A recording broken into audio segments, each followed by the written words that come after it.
Podcast City Network.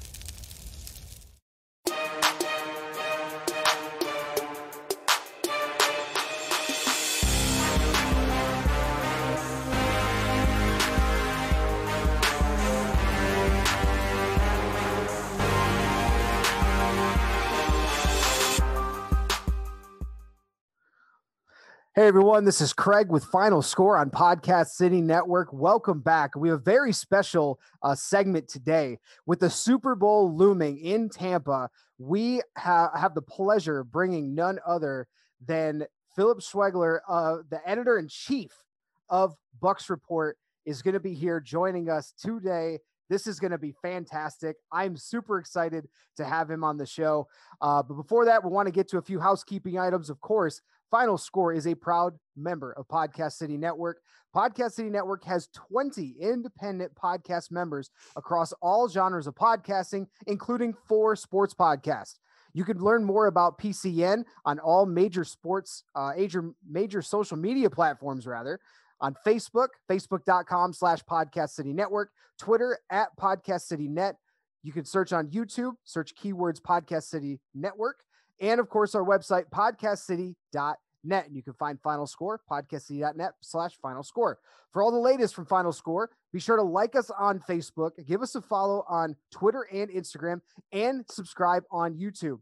Finally, you can find all audio versions of our podcast on Spotify, iHeartRadio, Apple Podcasts, TuneIn, Stitcher, Podbean, Google Podcasts, and more.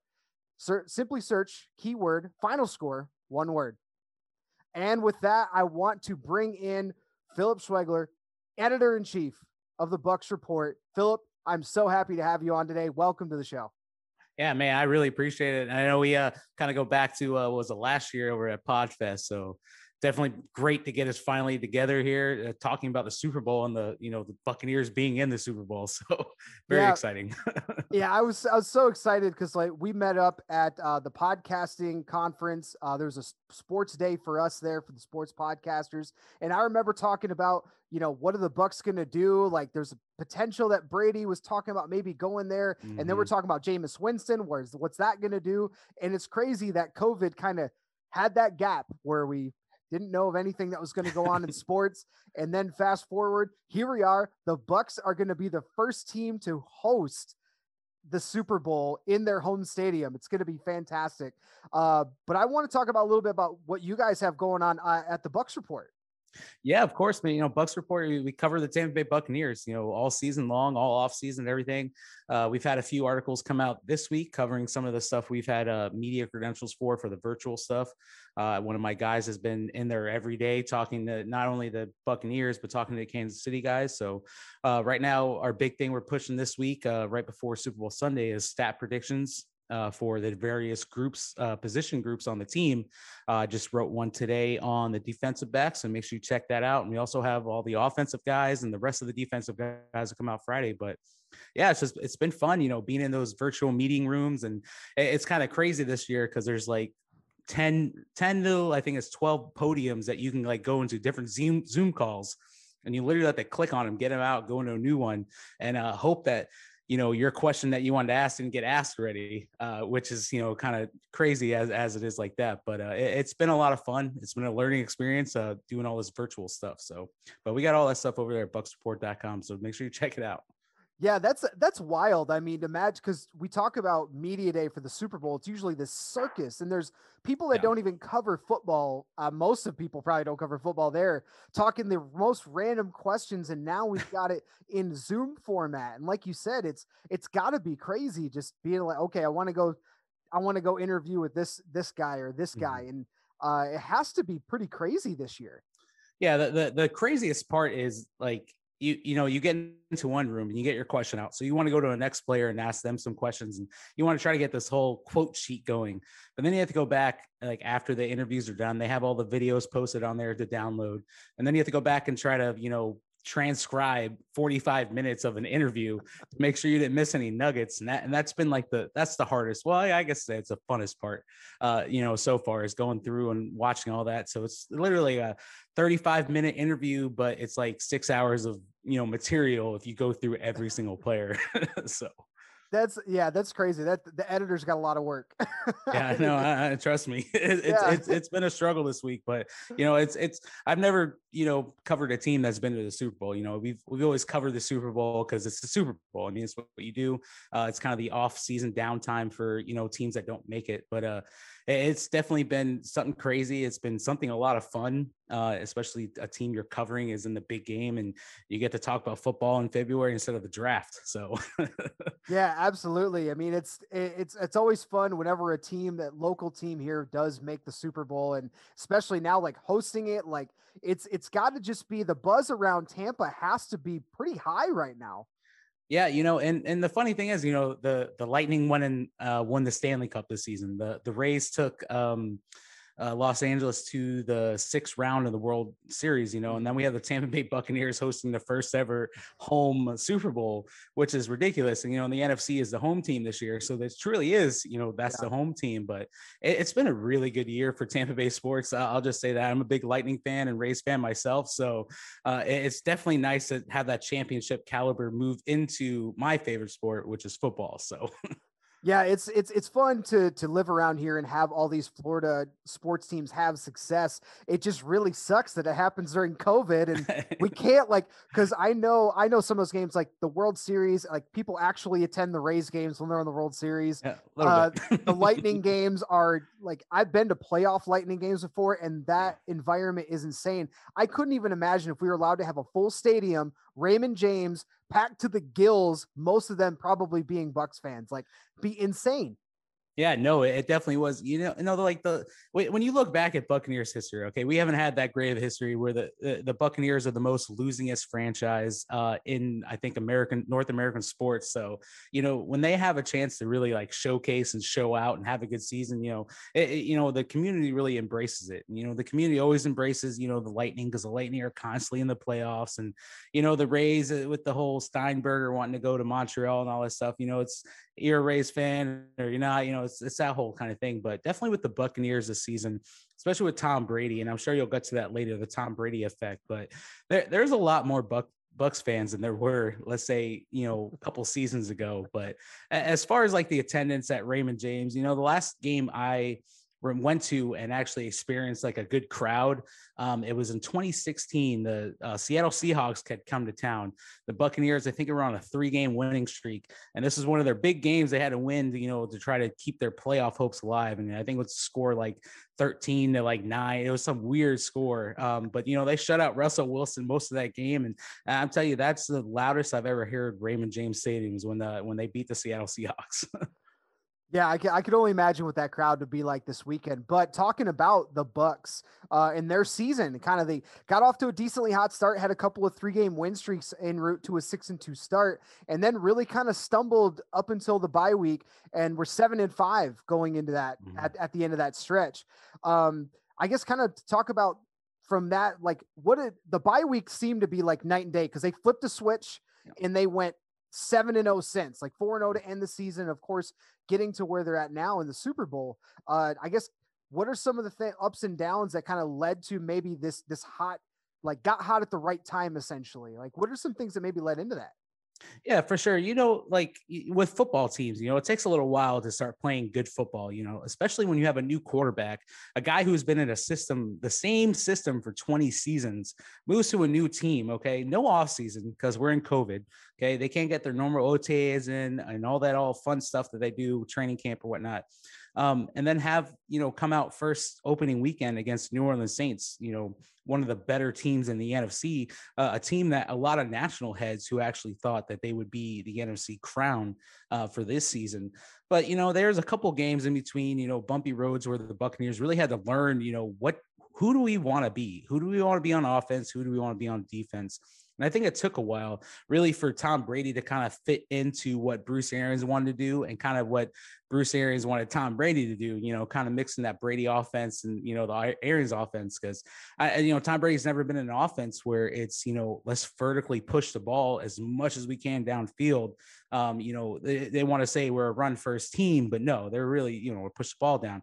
So I think at the 7-5 mark right here where they lost to Kansas City by, I think it was a field goal, 3 points there at the end, I think they started to get a little more healthier, and I think they kind of fell into place of what they wanted to be as a team. And I think the defense has really carried them, I think, for the better part of the season, especially into the bye of what they've been able to win on the road and at home or whatnot. But after that bye week, I really think they really sat down. Okay, this is what we do on offense. This is what we do good. So let's go do that. And I think that's really where that, 7-game win streak, the longest win streak in franchise history, to be, the state of fact there. So, yeah, I definitely think that bye week needed to happen. And I think it happened at the right time. Absolutely. And you mentioned that defense carrying. I mean, we saw glimpses of it last year, 2019. What Todd Bowles has kind of helped do to this defense, and now they step up. Number one against the run that from what we've seen, and they got pieces in place to really kind of provide some disruptions and kind of cause some fits for that Chiefs offense. But kind of rolling into, and you kind of mentioned that the Arians and Tom Brady relationship that they've literally had to develop mid-season. Yeah. There's talks about like they weren't getting along early, and it was just kind of like smoke and mirrors. And when you start winning, it kind of puts all that stuff to bed. And now when you're in the Super Bowl, it really kind of is like, all right, well, clearly it's worked because here we are. Yeah. But kind of talk a little bit about what effect do you think Tom Brady had on this team just from this season to last season? Because we saw what Jameis Winston and what he could do. He could push the ball down the field. He could do all those things too. But it really seems like on offense, it's quite a different team from last year to this year with Tom Brady. Yeah, for sure. If you would ask Bruce Arians, and he was asked this quite a few times here this week for Super Bowl Media Week and everything, what was the one thing that this Buccaneers team changed from 2019 to 2020? And he would say quarterback Tom Brady. Okay. He said, and it was a quote, and I'm kind of paraphrasing here, Tom Brady was the missing piece. This was the missing piece that this team needed. He knew they had a good defense. Okay. Todd Bowles, developing these guys, especially that young secondary. I mean, that secondary is really young when you look at, when they got drafted and how much playing time they've actually had. And, kudos has to go to Jason Light, the general manager of the Buccaneers, for developing through the draft. And that's something that, a lot of Buccaneers fans have been complaining about is, some of the misses that Jason Light had, like, Roberto Aguayo and a few other guys. So, building those pieces, and if it all, getting the right coaches, I think that's the biggest part that you take from that, is getting the right coaches in the right positions to train these guys. But then you talk about bringing Tom Brady in. Tom Brady is the champion of all champions. This guy wins, literally wins. This is his 10th Super Bowl that he's playing in, and he's won 6 already. It's ridiculous to think about, and you can't compare him to anybody else, maybe other than Michael Jordan. But that's we're comparing NBA to the NFL, so but it's just the mindset that he brings, and everyone always talks about culture. Let's change the culture in this locker room. Let's change it to a winning thing, and I think that's what Tom Brady brought. You see a lot of guys who, they're good at what they do, but, maybe they need that little extra push, that little motivation, knowing that Tom Brady, he can win us some games. Like, we could be good if Tom Brady was here. And, that's what happens. Tom Brady comes and he changes the mindsets. And I think it's the biggest thing to take away from having Tom Brady, other than, the reduction in turnovers and all that kind of stuff. But he brings that winning mindset. And I think the team really caught on to that. It was really contagious. And I think that's why the Buccaneers, are where they are right now. Absolutely. And, kind of talking about where they're at, matching up against the Chiefs, and they've got that offense. They literally seem like they can just turn it on and turn it off almost at will mid-game, which is something we've probably never even seen before in the NFL. Usually teams take a long time to kind of flip that switch and get moving. Like we've seen with the Bucs, they had to go through some lumps through a season, but it took a progression. Seems like the Chiefs can do it in one game. Like they can just flip it on. Oh, we're down to the Bills, 10-0. Okay, cool. Let's turn it on. It's wild, but looking at this matchup, and you've really got, we talk a lot about the offense in that defense, but how do you think the Bucs match up against the Chiefs? Knowing they played earlier this year, what kind of things you think they took away from that previous matchup? Tom Brady talked about that kind of today too. There's some things that he can take from the game that happened in week 12, I believe it was, I think it was week 12. And kind of put it on to what they're doing here in the Super Bowl. But overall, these two teams are two totally different teams now. They've been through the postseason. They finished the last quarter of the season. Tampa Bay has been playing some incredible football on offense. And that's the kind of like the frustrating thing that happened, most of the season is, this offense is good. You've seen the flashes of it. You've seen like the deep passes to Scotty Miller, a second year guy who's, 5 foot tall. That's it, gets right in the breadbasket. He can take the top off of any defense. Then you start adding pieces like Antonio Brown, Mike Evans is getting involved in everything. And then you finally put it all together. This is a different offense. This is an explosive offense.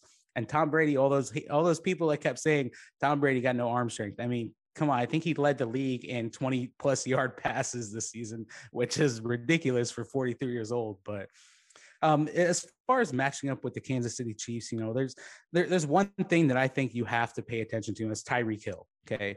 Todd Bowles, I'm not blaming it all on him, but, left Carlton Davis, solo on an island with Tyreek Hill, one of the fastest guys in the NFL. You can't do that. You got to have some kind of bracketing coverage, whether it's a linebacker, cornerback, safety kind of thing, or, jamming at the line. But now they have Vita Vea back. Okay. This is a guy who broke his ankle in week 5, I believe it was. Came back in the postseason, which is ridiculous. How you recover for an injury like that and come back from the postseason. It's kind of funny. Bruce Arians and him were talking, when they finally made the playoffs, is you guys keep winning and I'll get healthy enough to come back. And, this guy comes back to play, and he's a big difference maker. This is a guy who takes up at least 2 guys in the middle of the field to allow for, the star players off the ends like JPP and Shaq Barrett. I think that's where they match up best at. And the defensive line against their offensive line, the Chiefs are going to be out without their starting left tackle and starting right tackle. And that's JPP and Shaq Barrett's side. And we saw what happened to Aaron Rodgers. I think it was about 5 sacks they had. And I think if you can control what Patrick Mahomes does in the pocket, and allow maybe the coverage, the secondary to hold down Tyreek Hill or Travis Kelce or whatnot, you can get to Patrick Mahomes. And I think that's going to be the biggest factor into heading into the Super Bowl for the Buccaneers. Yeah, and I was just going to mention that missing pieces from that offensive line, you saw a little bit of that effect. I mean, and what this pass rush for the Bucs does and what they were able to do against, you mentioned Aaron Rodgers, and he had barely been touched almost all year. And that was kind of the thing the Packers were hanging their hat on. And you saw what the Bucs were able to do in that game. But yeah, like that's definitely going to be a big factor. I mean, speaking of Travis Kelce, I mean, that he's just a matchup nightmare at tight end. I mean, he's essentially like Gronk when Gronk was in his prime, but even on a slightly different skill set. Like it's wild, but that's going to be a really intriguing matchup to me of watching, how they handle that, trying not to let Tyreek Hill deep, but also trying to make sure that you account for the other weapons on the Chiefs offense. Yeah, definitely. And the biggest thing is, looking at it from a Buccaneer standpoint is, you can let the chunk plays happen, let the big deep balls happen or whatnot. It's preventing them from scoring. Okay. The biggest thing with Travis Kelce is this guy moves a 6. That's where you have a player like linebacker Devin White come in. I mean, you saw the games over the postseason, and when he came back from COVID, I mean, that guy, he had something in his eyes. He was headhunting, and he had a couple of good games. I would say probably the best defensive player this whole postseason, coming out of Tampa Bay with Devin White. But I think that's where that matchup, you got to have that Levante David or the Devin White on Travis Kelce. Maybe let him get a couple 8-yard first downs here and there, but don't give up that deep ball to him too. So you're already trying to deal with Tyreek Hill there on the other end. So. Yeah, and that kind of leads into my next question. And we kind of talked about, those edge rushers having a big impact. Which Buccaneer, maybe outside of like Brady, because obviously the quarterbacks are going to have Super Bowl. Brady and Super Bowl go hand in hand, usually big games. So somebody maybe outside of that, who do you think will have the biggest impact on this Super Bowl? I would say Vita Vea, nose tackle or defensive tackle for the Buccaneers. I think especially with him being able to take up those double blocks there in the middle and allow, those edge guys, those skill players off the edge to get to the quarterback. And not only those guys, got like a William Golston who can also get in there and get a couple of sacks and whatnot. But I think definitely having his presence and his strength, his brute, just huge body, be able to push the offensive line back will definitely benefit the Buccaneers, and not only minimizing, Patrick Patrick Mahomes throwing the ball down the field, but kind of collapsing the pocket and giving them a little more opportunity to make a play in the backfield, which they do have plenty of players for. I mean, you've seen Antoine Winfield Jr. Sacked their quarterback a few times this season. Jordan Whitehead, another hard-hitting safety, but definitely starts up with Vita Vea. I think that's going to be your X factor. And finish this sentence for me. In order to win the Super Bowl, the Bucs will have to do blank. Score more points, right? No, that's not the right answer. No, I'm just kidding. There's a few things they need to do, but I think the biggest thing is they need to minimize what Tyreek Hill does. Because I mean, he was on pace for 1,000 yards, I think, in that first matchup that they had. So definitely minimize what Tyreek Hill does. You don't have to stop every single big play. Just don't let it happen the entire first quarter of a football game. Yeah, they in that game, talking about all those pass yards, 456 for the Chiefs. But the Bucs also had 342 in that. So that was, quite the shootout. I would imagine we would see something similar, especially with Brady in the last couple of years of Super Bowl, like what he did against the Falcons and kind of, throwing it all over the place. But yeah, that's really what's really exciting for football fans is you get to see literally kind of one of the greatest players and quarterbacks of all time match up against arguably the best quarterback in the game right now, in Pat Mahomes. So that's definitely gonna be an exciting matchup watching those two gunslingers go at it. Yeah, definitely. These are two explosive offenses. You got Tyreek Hill on one side who's fast. You have Scotty Miller who's fast on the Buccaneers side, and you can't forget about Chris Godwin, a guy who has not so much as postseason, but has some of the most trustworthy hands in the game at wide receiver. And you also have Mike Evans, who is just a matchup nightmare for any cornerback not named Marshawn Lattimore for New Orleans Saints. So you definitely have two offenses. I think that's what really sells tickets, right? Offenses sell tickets and your defense wins the championships. I think if the Buccaneers can keep pace, so to say, with the Chiefs, if it comes down to that and the defense can get maybe 2 or 3 stops here and there, they have a really good chance of, taking the crown home for the first time in their home stadium, which is still wild to believe and think about. But, definitely this is going to be two of the most exciting offenses to watch on the Super Bowl. Yeah, I know. I'm really excited. I know Chris, our co-host for Final Score, is extremely excited for this game coming up this Sunday as well. But kind of just to kind of wrap things up a little bit, let's talk a little bit about Bucs Report and kind of some of the things that you guys have coming up for the Super Bowl, and of course where our fans can learn more about the Bucs Report. Yeah, of course. You guys just go ahead to bucsreport.com, all lowercase if you want.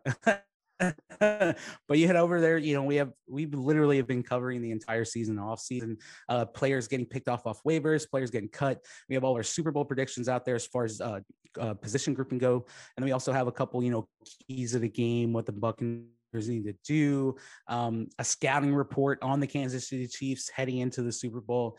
Then we also have a huge watch party coming up with the Deck Bar and Grill in St. Pete. If you guys are local here in Tampa or you guys are local in St. Pete, Clearwater, definitely head over there.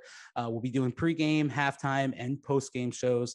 It's a call-in show, so make sure you follow us on Facebook at the Bucs Report, and you call in, you get the number off the screen and everything. But we've been out there all season. We've been doing live shows every single game, and Super Bowl is going to be one big one, and we're excited to be able to keep talking Buccaneers football here in February.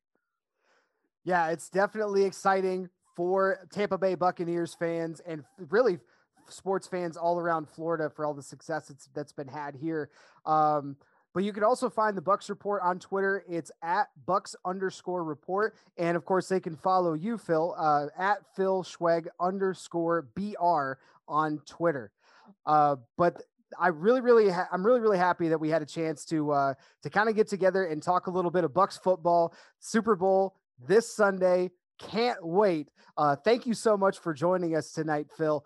And go Bucs, and let's hope they can bring home the Super Bowl this weekend. That's good. I'd love to talk about Bucs for one more week after the season. So definitely go Bucs. Absolutely. Thank you so much for joining tonight. And we will look forward to talking with you soon. Thanks, Phil.